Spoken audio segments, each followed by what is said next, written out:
알아보겠습니다. 고맙습니다. 감사합니다.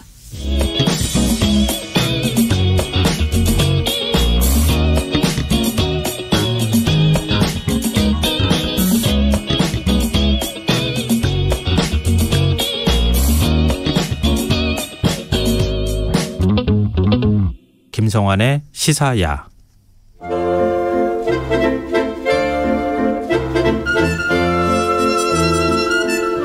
늦은 밤 우리가 주목해봐야 할 영화를 살펴보는 시간입니다. 지금 이 영화의 재미를 찾아내는 안목 있는 분입니다. 더스크린 박혜원 편집장 나와 계십니다. 안녕하세요. 안녕하세요. 2주 만에 만나는. 예, 2주 만에 뵙습니다. 그러네요. 건강하셨죠? 갑자기 날씨가 너무 추워져가지고. 건강하냐고 또 물어보시니까 굉장히 어색하네요. 왜요? 요새는 사실은 뭐 매일매일 확진자 수가 너무 놀랍게 증가하고 있고, 네. 사실 주변에서도 이제는 이제 확진해서 또 이제 완쾌해서 또 돌아오시는 분들도 많을 정도로 네. 확진자들이 많아서 건강, 감기 이런 인사를 꼭 드리게 되는 것 같아요. 근데 지금 오미크론 상황이 별로 좋지 않아서 극장가는 좀 울상을 짓겠는데요. 맞습니다. 사실 오미크론 상황 때문에 평일 4만 명대에 아주 좀 저조한 관객 수를 보여주고 있기는 해요. 봄이 됐지만 네. 아직 진짜 봄이 좀 오지 않은 것 같은 요새 날씨처럼 엄동설한이 이어지고 있기는 한데, 마침 또 오늘 베를린에서 좀 기쁜 소식이 찾아와서 뭐요? 하루 종일 다양한 뉴스, 좋은 뉴스들 좀 많이 나온 것 같아요. 네. 72회 베를린 국제영화제에서 홍상수 감독이요, 27번째 장편 영화 소설가의 영화라는 작품으로 은곰상, 그러니까 심사위원 대상을 받았습니다. 오늘 아침에. 베를린의 남자예요, 홍상수 감독은. 베를린의 남자죠. 왜요? 네. 그러니까 어느 정도냐면 사실 몇 년째 베를린의 홍상수 감독님에 대한 사랑이 이어지고 있는데요. 2020년에 도망친 여자라는 작품으로 감독상 받았고, 작년에는 인트로덕션이라는 작품으로 각본상 받았고, 올해는 이제 은곰상이 전체 최우수 작품상이라고 얘기할 수 있는 황금곰상에 이어서는 두 번째로 주는 상이라고 할 수 있어요. 네. 그러니까 3년 연속 베를린에서 경쟁 부분에 초청돼서 수상을 한 엄청난 기록이고요. 여기 2017년에 밤의 해변에서 혼자라는 작품은 배우 김민희 씨가 은곰 여우주연상 받았잖아요. 그러니까 됐죠, 그때. 베를린에서 4번째 상을, 은곰상을 받고 있는 작품인데, 이 작품은 사실 이 소설가 영화라는 작품은 홍상수 감독이 베를린에 출품을 했다라는 사실만 알고 있었고, 예. 한국에는 사실 스토리 맞아요. 전혀 알려지지 않았어요. 예. 오히려 베를린 국제영화제 홈페이지에서 이 작품이 무슨 작품인지 우리한테 알려줬어요? 예, 스토리를 봐야 될 정도의 작품이긴 한데, 이제 제목처럼요, 한 소설가가 주인공이에요. 이 소설가 준희라는 인물이 후배의 책방을 가기 위해서 길을 떠나는 여정이고, 그 여정 안에서 영화 감독 부부로 배우를 만나서 이제 대화를 하고, 그중에 마지막에 만난 배우에게 우리 같이 영화 만들자라는 얘기를 하는 이런 이야기거든요. 좀 홍상수 감독 최근 작품들이 약간 에세이 같은 느낌들이 좀 있어요.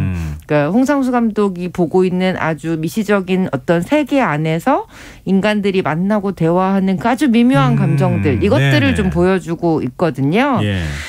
이번에 당신 얼굴 앞에서로 작년에 칸에 초청받았던 이 홍상수 감독의 영화에 이혜영 배우가 출연했다고 해서 굉장히 화제가 됐었거든요. 네. 이혜영 배우가 특히나 홍상수 감독의 작품에 함께하면서 자기가 몇십 년 동안 내가 연기를 어떻게 했었는지 이렇게 자유로운 기분은 처음 느껴봤다라고 할 정도로 네. 홍상수 감독님이랑 호흡이 되게 좋았나 봐요. 그래서 이번에 다시 연이어서 작품을 찍었고요. 이 주인공인 소설가 준희 역할을 이혜영 배우가 연기를 했고, 그리고 이제 이 소설가가 우리 같이 영화 찍을래라고 얘기하는 그 배우 길수라는 캐릭터를 또 김민희 배우가 연기를 했어요. 베를린 국제영화제에 홍상수 감독과 김민희 배우가 2년 만에 공식 석상에 처음 얼굴을 드러내서 화제가 됐었는데, 마침 또 상을 받은 거죠. 홍상수 감독이 이제 무대에 올라서 정말 올해는 기대 조금도 하지 않았다, 정말 놀라웠다, 감사하다, 이런 얘기를 할 정도로 감독님 본인도 조금 놀라운 수상 소식이었던 것 같아요. 아직 이 작품은 국내 개봉 일정 결정은 아직 안 됐지만, 네. 그래도 코로나 팬데믹으로 좀 영화제도 축소되고 좀 이런 상황에서 멀리서 들러온 기쁜 소식인 것 같습니다. 베를린 영화제는 20일 날 폐막한다고 합니다. 살짝 목소리가 이렇게 달떠가지고 저희한테 네, 그래도 기쁜 소식이니까요. 홍상수 네. 감독은 참 쪽대본으로 악명이 높은데 어떻게 그런데도 그렇게 배우들하고 호흡을 맞춰가면서 이렇게 좋은 영화를 만들고 상 받는 거 보면 너무 신기해요. 저도 그래서 사실은 지난번에 이혜영 배우께 한번 여쭤봤어요. 네.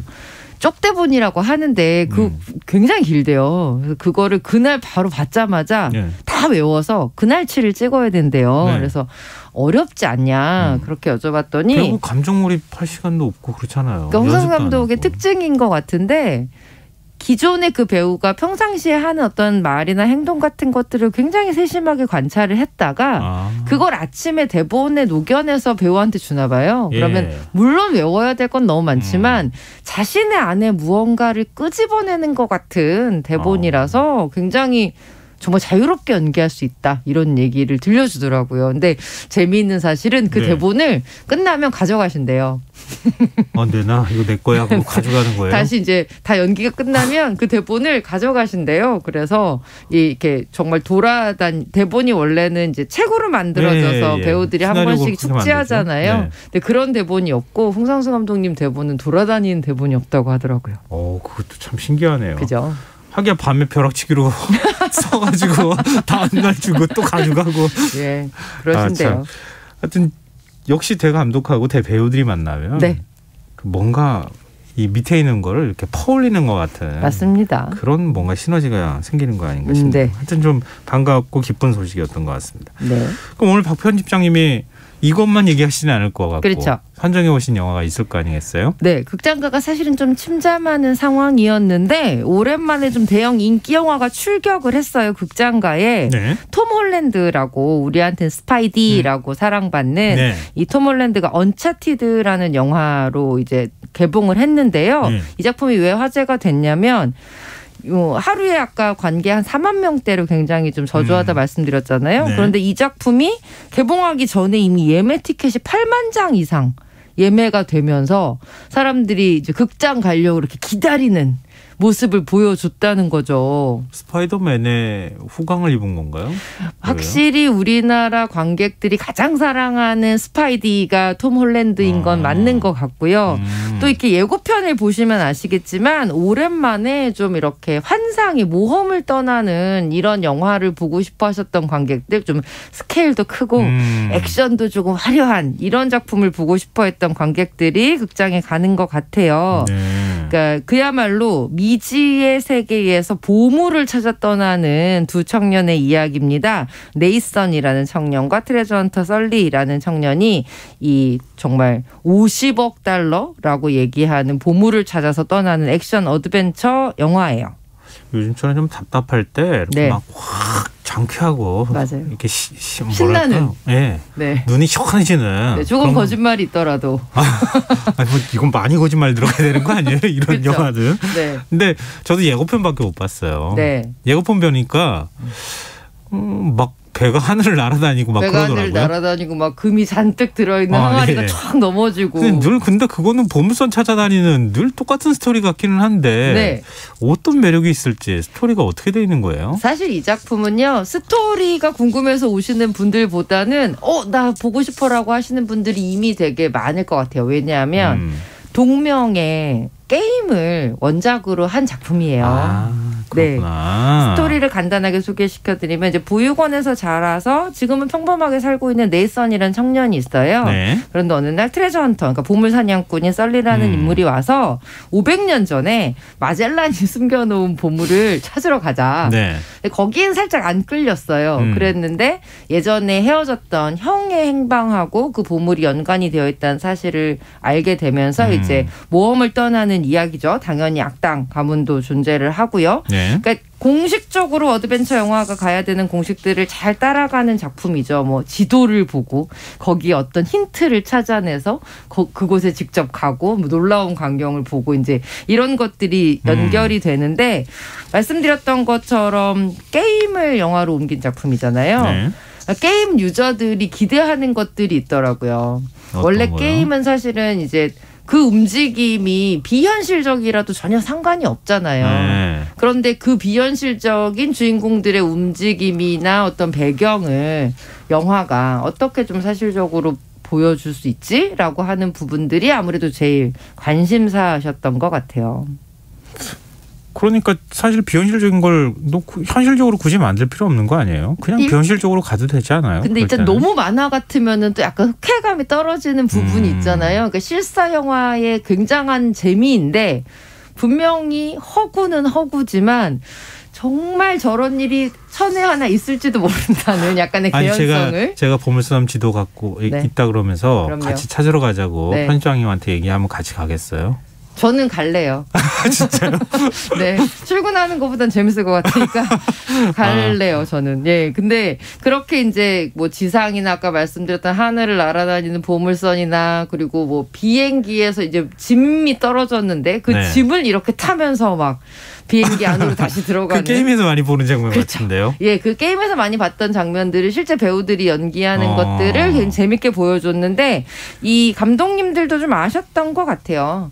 그렇게 아주 비현실적인 장면이지만 실제로 배우들이 뭔가 몸을 쓰는 것 같은 진짜 액션을 보여줘야겠다라고 생각을 해서 대부분 그 보물선 세트도 실제로 그 날아다니는 보물선의 크기만한 세트를 지었고 그리고 그 비행기 씬 같은 경우에는 예고편 때부터 되게 화제가 됐었는데 실제로 30m 높이에다가 그 모형들을 만들어 놓고 예. 배우들이 대역 없이 연기를 하면서 얻어낸 장면이라고 하더라고요. 그러니까 진짜로 뛰느냐 안 뛰느냐 이거는 눈속임이 안 되는 것 같아요. 그렇죠. 네, 그래서 이런 것들 때문에 영화를 굉장히 잘 옮겼다라는 평가를 받으면서 예, 칭찬을 받고 있는 작품입니다. 덩케르크인가요? 할 때 그걸 다 실사로 다 찍었다고 그렇죠. 그러잖아요. 맞습니다. 그렇게 우리가 이제 그래픽으로 만드는 거하고 네. 실제로 실사로 찍은 거하고는 차원이 다르다고. 에너지 자체가 좀 다른 것 같기도 해요. 네. 그리고 워낙 이제 이러다 보니까 카메라 워크가 되게 중요한데 여기에서 하나 또 중요한 점은 언차티드 같은 경우에는 한국 카메라 감독 정정훈 촬영 감독이 찍었어요. 아, 그래요? 네, 정정훈 촬영 감독은 한국에서는 박찬욱 감독의 오랜 파트너로 잘 알려져 있고 뭐 올드보이부터 아가씨까지 찍은 감독인데 지금은 할리우드에서 더 일정이 바쁩니다. 언차티드뿐만 아니라 그 티모시 살람의 차기작으로 주목받고 있는 원카라는 작품, 그 원카 초콜릿 공장 그 이야기도 이 정정훈 감독이 찍고요. 또 디즈니 플러스의 새로운 스타워즈 시리즈인 오비완 케노비도 정정훈 감독이 찍기로 했고 할리우드 일정이 훨씬 바쁘시거든요. 네. 배우들 감독님들 해외에서 많이 활약한다는 소문은 뭐 많이 들려드리지만 이렇게 사실은 재능 있는 스태프들 해외에서 많이 활약하고 있어요. 그것도 저는 굉장히 뿌듯한 일인 것 같다는 생각이 들어요. 뭐 3D 작업하고 막 그러는 그럼요. 분들은 한국 사람들이 많아요. 굉장히 많죠. 예. 크레딧 올라갔다가 이렇게 보면 한국 이름이 많아요. 맞습니다. 와, 근데 이 촬영한 정정훈 촬영 감독이 촬영한 영화라고 그러니까 더 이제 궁금해지네요. 네. 지금 보셨어요, 영화는? 예, 봤죠. 재밌어요. 재밌어요? 신나요. 아, 그래요? 네. 그래서 아까 보물지도 있다고 하시면 빨리 가야 되겠는데라는 생각. 아직도 영화의 그 여운이 완전히 가시지 않으신 것 같습니다. 잠깐 했는데요. 이 언차티드에 되게 재미있는 대사가 하나 나와요. 뭐가요? 주인공이 아예 이렇게 말을 해요. 자기가 지금 처한 상황에 대해서 네. 인디아나 존스 같은데요? 라는 대사가 나와요. 아, 그 영화 속의 대사에. 네네. 언차티드 안에. 네. 그러니까 이제 보물을 찾아 떠나는 이런 보물 탐험가라는 거는 인디아나 존스라는 인물이 하나의 아이콘으로 영화 속에 등장하는 주인공의 이름으로 나올 정도잖아요. 네네. 그래서 오늘 이 언차티드를 보시면 그런 생각이 딱 들더라고요. 내가 정통 인디아나 존스의 후계자입니다라는 어떤 그런 느낌을 좀 주고 싶어 해서 예. 그러면 우리 옛날에 인디아나 존스 어땠지라고 다시 좀 생각이 들어가지고 이 작품도 연이어서 같이 말씀을 드리고 싶어서 가져왔어요. 인디아나 존스는 뭐 모르시는 분들이 없을 거예요. 없죠. 우리 명절날 너무 많이 봐서. 그렇죠. TV에서도 엄청 많이 해주시고. 뭐 이제 오히려 어린 관객들이 잘 모를 수도 있는데 예. 고고학자이고 그리고 채찍과 중절모 그리고 이렇게 가슴을 풀어헤친 셔츠, 네. 멜빵 바지 이걸 입고 다니는 모험가잖아요. 네. 네, 고고학자죠. 그렇죠. 네. 근데 이 인디아나 존스 같은 경우에는 사실은 거의 이제 시대의 아이콘으로 자리 맞아요. 잡았고 모험 영화의 교과서 같은 작품이기도 하고 사실 이렇게 오락 액션 영화가 상을 그렇게 많이 못 받잖아요. 관객 수는 많이 듣는다고 예술성은 좀 평가를 잘 못 받. 예. 라고 하지만 레이더스는 그 편견조차도 깬 작품이기도 해요. 1편이 이제 인디아나 존스라는 이름 없이 레이더스라는 제목으로 개봉을 했었는데. 그거 좀 헷갈릴 것 같더라고요. 맞아요. 헷갈려요. 그 원래는 3부작 시리즈로 만들어지기는 했는데 이게 또 흥행이 돼야 3부작을 만들잖아요. 그렇죠. 그러니까 투자를 해줘야 되니까. 예, 그래서 첫 영화는 그냥 단독 영화인 것처럼 레이더스 이렇게 개봉을 한 거예요. 네네. 그리고 예상대로 이제 성공을 하니까 이제 2편부터 이 인디아나 존스 마궁의 사원, 뭐 인디아나 존스 최후의 성전, 인디아나 존스 크리스탈리고의 왕국 이렇게 4편까지 만들어졌는데 1편은 아카데미 시상식 작품상까지 노미네이트가 될 정도의 어마어마한 작품이었죠. 물론 작품상은 못 받았지만 그 이외의 부문에서 5관왕을 차지하면서 상복도 되게 많은 작품이었어요. 근데 뭐 인디아나 존스 주연은 해리슨 포드라는 거 사실 아마 다 아실 것 같은데 각본하고 감독은 누구였지? 이렇게 생각하시는 분들이 있을 것 같아요. 바로 스티븐 스필버그였습니다. 각본은 조지 루카스. 그렇죠. 조지 루카스. 그 짝꿍이었잖아요. 네. 지금은 거의 뭐 전설로 불리는 대거장들이지만 맞아요. 그 당시에는 되게 혈기방장한 젊은 제작자이자 감독이자 또 시나리오 작가이기도 했죠. 그때 처음 이제 인디아나 존스 시리즈 시작될 때 네. 저는 혈기방작까지는 아니고 조금 그거보다는 어렸어요. 네. 네. 소년.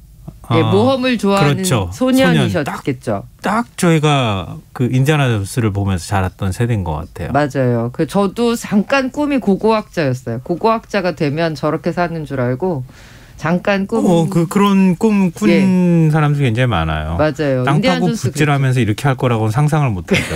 그랬죠. 이게 막 모험하고 막 채찍을 휘두르면서 다닐 줄 알았죠. 막 그게 이제 첫 편이 나왔던 게 80년대 초반이죠. 80년대 초반이죠. 네. 그리고 나서 사실은 4편까지 2008년까지 영화가 만들어졌었는데요. 놀라운 사실 여러분 인디아나 존스가 아직 안 끝났어요. 안 끝났어요? 네. 이게 5편까지 나오는 거 나왔나요? 4편까지 나왔나요? 4편까지 나왔죠. 4편까지 나왔어요? 2008년에. 그런데 5편이 원래는 2019년에 나온다고 했었어요. 몇 년, 3년이나 지났는데요? 네. 그런데 2023년에 5편이 개봉한다고 합니다. 사실 우여곡절이 좀 내년에. 있었어요. 왜냐하면 인디아나 존스를 여전히 해리슨 포드가 연기했거든요. 예. 이제 80대가 되셨거든요. 해리슨 포드가 80대예요? 80이 막 되셨습니다. 오. 그럼에도 불구하고 이 세상에 인디아나 존스는 단 한 명이다. 이런 이유 때문에 인디아나 존스 캐릭터를 연기를 했는데 또 촬영장에서 그 액션씬 찍다가 어깨를 다쳐가지고 또 촬영이 한참 미뤄졌었는데 또 거기에다 코로나 팬데믹이 닥치면서 개봉이 밀리다가 원래 2022년 개봉한다고 했다가 1년 또 밀렸거든요. 네. 그런데 이제 뭐 그 사이에 스티븐 스필버그 대신에 제임스 맨골드로 감독이 바뀌기도 하고 악당 캐릭터로 매주 미켈슨도 같이 출연한다 그래서 또 사람들이 막 기다리고 있다가 결국 2023년 7월 정도에 개봉이 지금 현재 잡혀 있다고 해요. 네. 최고령 모험가의 활약을 전 세계 팬들이 기다리는 것 같은데 모험을 떠나는 데는요. 이렇게 나이 따위는 상관이 없다. 라는 인디아나 존스 옹의 이야기를 되새기면서 에너지를 좀 뿜뿜 채워야 하는 요즘이 아닌가라는 생각이 들었어요. 내 나이는 어때서? 그럼요. 내 나이가 어때서? 내 나이가 어때서? 네네. 해리슨 포드 선생이 지금 인디아나 존스로 돌아오신다는데 아이고 기운 없다. 나이가 많아서 뭘 못하겠어. 이런 소리를 어떻게 할 수 있겠습니까? 그러네요. 네. 그러네요. 정말 누구나 의지를 가지면 얼마든지 할 수 있다. 네. 나이는 별로 중요하지 않다. 이걸. 네. 인디아나 존스를 10대 초반에 봤던 저로서는 쭉 같이 갔으면 좋겠으나 다른 분들 연세 드신 분들도 한번 보시면서 힘을 좀 얻으셨으면 좋겠다 이런 생각을 해봤습니다. 지금 영화 이제 마무리하겠습니다. 더스크린 박현 편집장과 함께했습니다. 오늘 고맙습니다. 네, 고맙습니다. 오늘 모바일 상품권 당첨자는 홈페이지